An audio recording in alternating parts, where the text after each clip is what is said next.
Welcome to Healing the Spirit, a space where we awaken our creativity, deepen our connections, and remember who we are through the lens of astrology, archetypes, and art making. I'm your host, Jonathan Coe.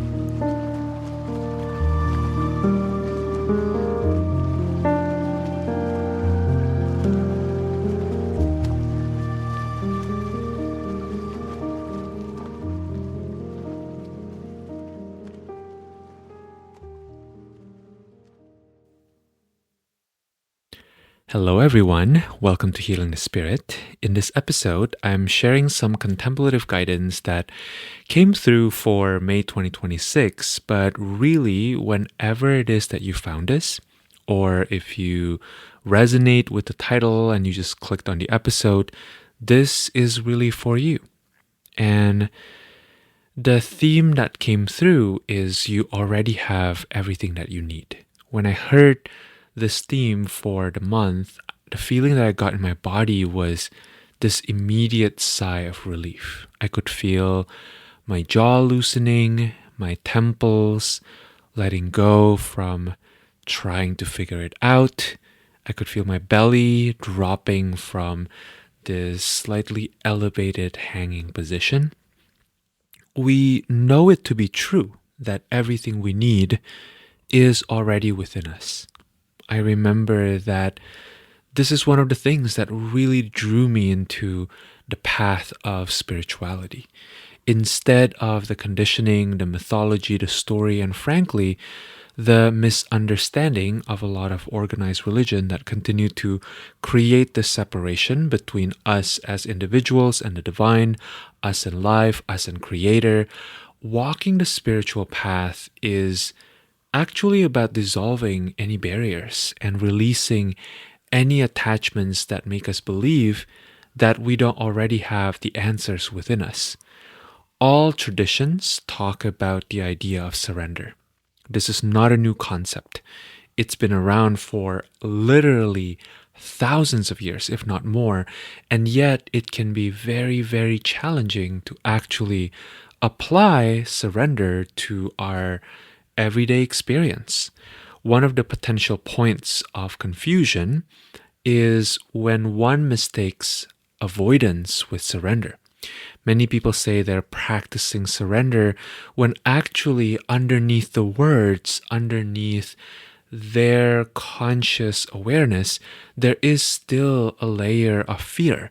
And this fear basically says, I'm not going to be okay because there's something deeply wrong with me. There's something that I need to fix. And there are myriad reasons for this. We believe unconsciously that there's something wrong with us because as children or as a young person, we didn't receive the kind of celebration that we really craved for and that frankly we truly deserve. What could be more incredible than a soul deciding to incarnate, than a spirit deciding to manifest as a body that can touch and that can be touched? Our entire existence should be celebrated. Our entire existence is a profound gift for us, but also for the universe. And all of it is also an incredible mystery. Nobody really knows for a fact how our spirit decided to intermingle with matter. And in an idyllic, paradise-like state, every human being is born into an immensely joyful celebration for choosing to be incarnate. Every human being is celebrated, encouraged, given an abundance of love and adoration for every single second that they're alive.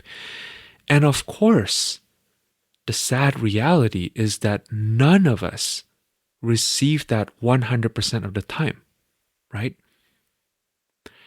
And we kind of take that as a given because we look around and nobody else got that either. We We're born into a world that fell asleep in a dream. Asleep in the dream that life is hard, that people are cruel, that separation is inevitable. And just because it's a dream doesn't mean it doesn't impact us in very real ways, because whatever we choose to believe, even if it's an illusion, that becomes a reality for us. And so when we mistake avoidance with surrender, what we're really avoiding is looking at this illusion that we hold that there's something we need to fix. And we avoid looking at it because it brings back all the painful memories of not having been celebrated for exactly who we are, exactly what we bring to the world, moment by moment.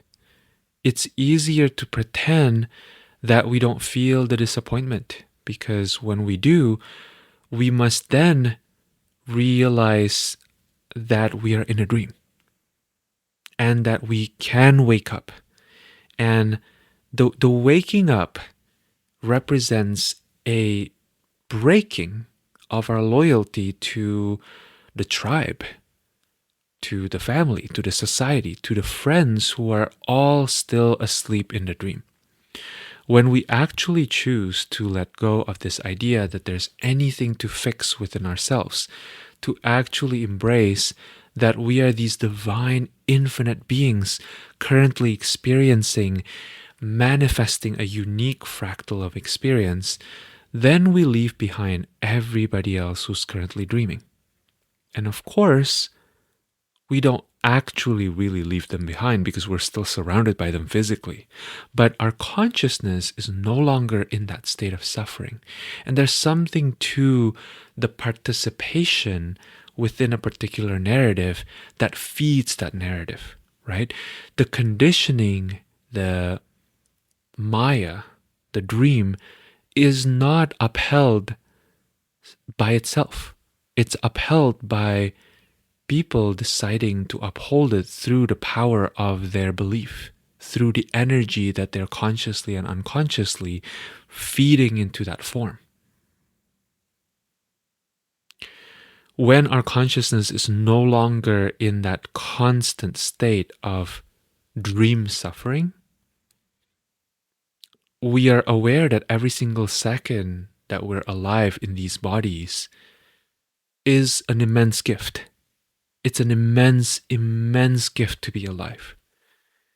And when we choose to wake up from that dream, nothing can take that appreciation, that deep sense of being touched, being moved, being loved by life. Nothing can take that away from us. Nothing. And then every experience in this incarnate form, the joy of being with loved ones, the euphoria of learning new things, the disappointment when things don't go our way, the heavy wet blanket of grief when we come to the reality that we inevitably must part with the version of people, things, and places that we love and allow change to happen, because change itself is the nature of reality. The physical, the emotional pain that comes with being incarnate, all of that becomes part of this potent gift of life. All of that becomes a crucial part of your experience. And you never ever want to throw away any part of that journey. It's like listening to an exquisite live recording of your favorite artist. Perhaps there was a note that was a little out of tune. Perhaps there was a word that they messed up. But you wouldn't change a thing. Or perhaps it's like reading your favorite poem. There's a choice of word that doesn't land quite perfectly from a sonic perspective or from a construction standpoint, but it's perfect to you because that poem would not be what it is without the things that are a little bit crooked, that are a little bit messy. When you remember that you have everything you need, you recognize that there's no more seeking. It just kind of disappears on its own. It absolutely puts an end to all seeking. Seeking implies that there's something outside of you that you need to find, something outside of you that you need to bring into your experience. I used to really love my identity as a seeker because I grew up around communities whose idea of God never really made sense to me. There was such a constriction, there was such a tightness around who God is or what God's plan is that I've always known inside of me is simply incompatible with my own direct experience and relationship of God itself, of life itself. And so when I started to allow in more expansive ideas about who I am as a being, about the nature of reality, about the nature of the divine, I got so excited by my newfound inner liberation, and I began to coalesce yet another identity around being a seeker. Someone who's tirelessly seeking for that truth. When you've been taught that you can only stay in one place and read the same book, it becomes so addicting to loosen that tight rein and to allow yourself to be exposed to all these different views. But ultimately, what I realized was that that constant seeking becomes its own trap, in the sense that I was still orienting to the seeking, to the learning from this subconscious belief that the truth is outside of me. I have to go look for it. Or at least there are these different pieces lying around, right, scattered across different traditions or spoken through different teachers, or that I can only access through all these different modalities. And what that seeking ultimately did, especially when oriented to from that subconscious sense that the truth is outside of me, is that it gets me further and further away from the core of reality itself. Not reality as I'm imagining it to be, but reality as it's actually presenting itself to me moment by moment. The core of my reality is actually already here. The core of our reality is actually already here. We are it.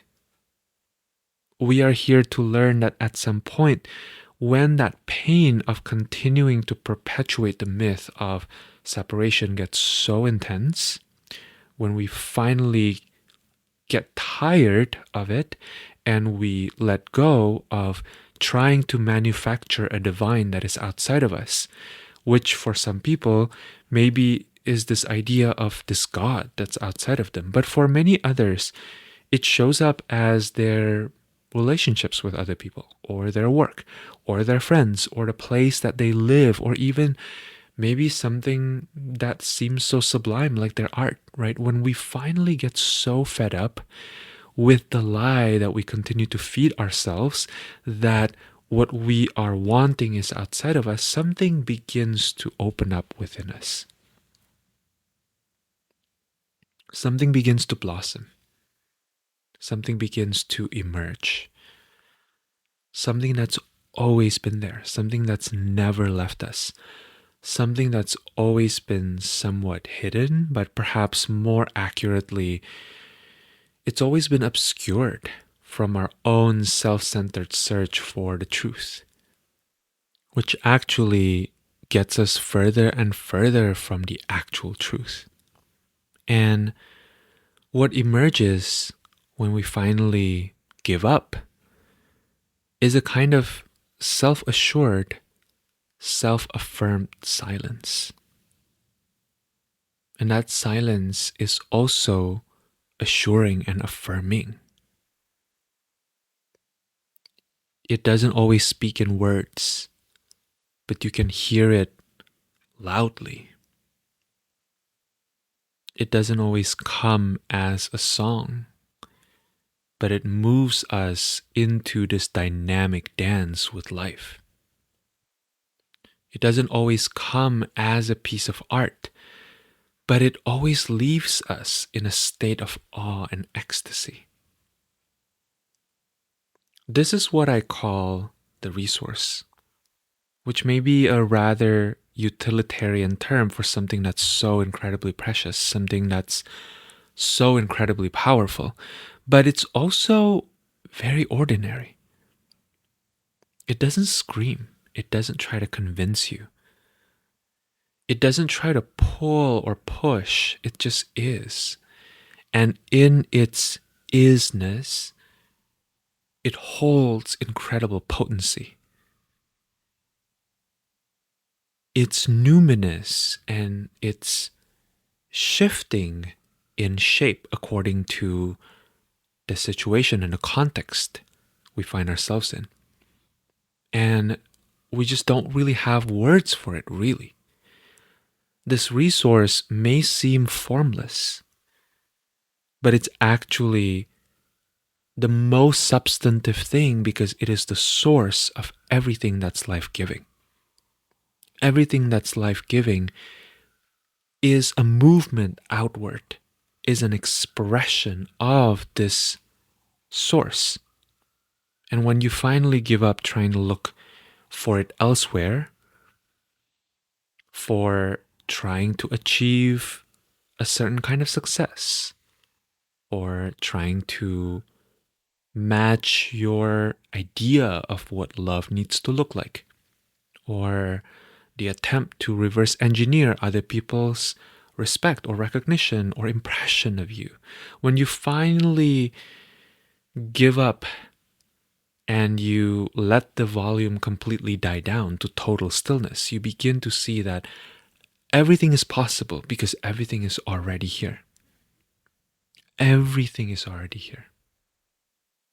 As you move through the forest of life, I hope that you remember that resource is actually within you. That resource is a state that not only are you able to access, but it's actually your true nature. That your job is to continue to remove everything that is in antithesis to you being able to recognize that that state is your default, that that state is your nature.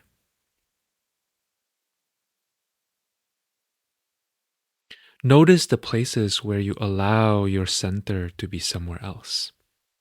If only I could achieve a certain kind of success, then I will finally be okay. If only I could convince someone to be okay with me or to love me, then I will finally be okay.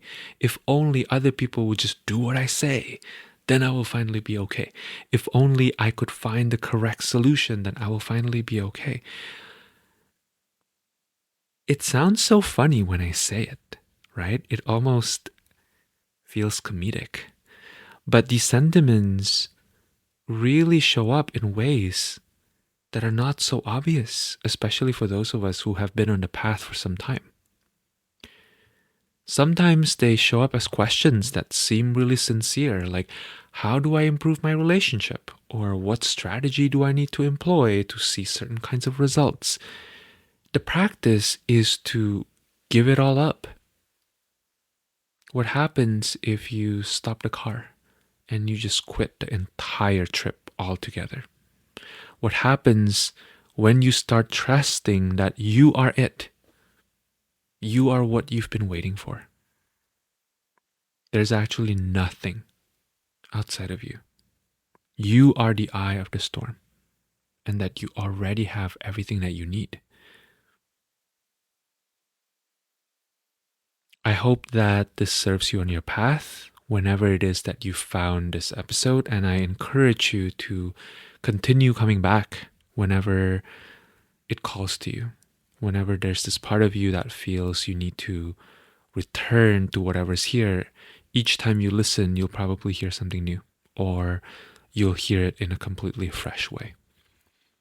And if you listen to this and something really resonates and you know that this is where you need to be, but somehow you feel like you can use additional guidance, which really all of us do at certain points of the journey, I'm available to work one-on-one. And I encourage you to go to my website and reach out. You can fill out the form on my ongoing guidance page, and we can customize something that meets you exactly where you're at on your current path. And if you're interested in other offerings, group containers, or self-paced offerings, my newsletter is the best place to stay connected. So I encourage you to connect with me and to work in that way. I'm sending you so much love, and if you're listening to this, I want you to know that you're doing really potent, really important work, both for yourself and for everybody else in this planet during this really activating time. So thank you. I hope you take care of yourself, and I'll see you again on another episode. So much love to you.